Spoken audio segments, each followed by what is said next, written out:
साई पड़िशा समस्ते आसिले धाई कहई से नारी देख अधर्म कथा देख अधर्म कथा ए बाटई काटिला मो स्वामी को मथा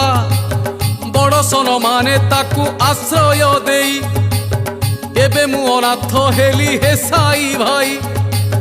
मो संगे पाप संपर्क रखिबा पाई स्वामी को मारिला एही दुष्ट बाटई एबे की करिबी बुद्धि दिसुनी मते स्वामी बिना केमिति मु बंचिबी सते एहा सुनी ग्रामवासी क्रोधरे जली सदन को देले केते माड़ जे गाली हाथ